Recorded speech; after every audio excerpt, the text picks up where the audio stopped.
Terjadi kebakaran di PT Berikal Boat hari ini Senin 8 November.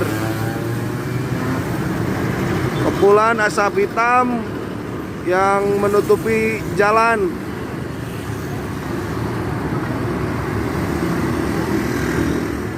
Kondisi terkini asap semakin tebal dan sangat hitam. Pemadam baru datang 1 unit. RW nu balanya RW, ieu baru lagi bulu karpet tah. Soalnya jadi wartawan tahun. Itu balanya. Di rokok tanepin mobil aja mah. PT Berikal Boat. Air, kamu hujan ieu teh. Pas sampai ke majalengka teh nuruan urang di Bandung Merah itu aya kebutuhan kelolnya teh dak hilang. Deui urang. Mana ada hapu-hapu. Ini bersih ya.